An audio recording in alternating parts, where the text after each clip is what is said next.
Hello, friends. I trust you are fine, and I'm still your friend Marcus Ekure. Like I said, before, and I've been saying that we cannot really afford to keep quiet at this point in time. Wherever you are, both in the diaspora and within the country, at the moment, Nigeria is at the verge of, a very critical decision which will determine its future and the future of all Nigerians and their children and children's children. So we cannot afford to keep quiet. We just have to keep speaking wherever you are, spilling the truth, and stay on the path of truth. Now, yesterday I made a post concerning the video released by the civil society organization, where they pointed out 10 governors. They mentioned 10 governors, who have been holding this country sage in the recent time regarding this Naira redesign policy that is currently being implemented, and of these 10 governors, 3 specifically, talking about the governors of Zamfara State, Kaduna, which is Erufai, and the Kogi State governors, who actually instituted a case against CBN, over this Naira issue that's ongoing, saying that it must stop, they should stop, this the withdrawal of the old Naira notes. Only God knows why these people are so head-bent on this. But what I'm not comfortable with is, trying to hide under the guise or pretense, that they are doing this on behalf of the population or the populace or the citizens of Nigeria.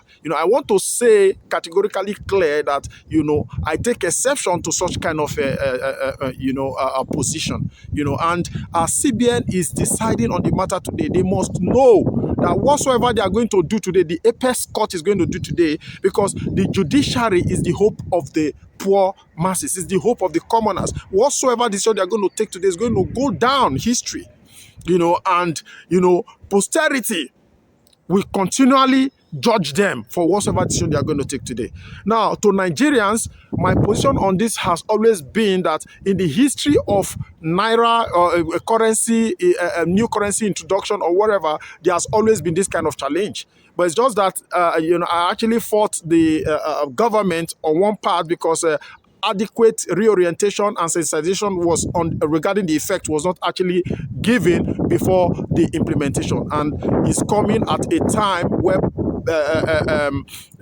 political transition is just by the corner. So I want to urge all Nigerians, the policy, Emefiele is not an enemy. The policy is actually for the good of Nigerians, and it's going to change a whole lot of things. One, we have reports at the moment that this is currently discouraging ransom demands, and the kidnapping at the moment is already acting as a check on insecurity, the state of insecurity in the country as we speak, and it's also going to discourage this money back political syndrome, which is one of our biggest undoing as a nation in this country, where a group of people, at some point to be so poor and wretched, and the moment they come into power, they become lords, and they command so much affluence and wealth to the extent that they start seeing Nigerians as children of lesser gods. That cannot continue in this country anymore. And I feel, that this is also going to act as a big checker. So these people who are clamoring for this to stop, for the Naira withdrawal of the old notes to stop, to end, and that for the policy to be discontinued, do they really have the interest of Nigerians at heart? I want you to watch this video, part of, the revelations made at the international press briefing by the civil society organization yesterday. And, after watching, let us continue to share. You don't know where this video is going to go to. Let us continue to share. I thank God for the power of social media. Today, Nigerians, the rate of sensitization is increasing gradually, because that's what we really need. Sensitization, political cultivation, sensitization, enlightened followership. That's what we need to transform Nigeria. Look at what later I'm going to bring up videos on what is currently happening in Sri Lanka at the moment, for us to know that poverty don't tire Nigerians. And until Nigerians are able to stand firm to say, yes, we are tired, we want to rewrite our narrative, then this will not stop. Thank you very much. I'm still your friend. Keep following me on TikTok and YouTube. God bless you. Bye for now.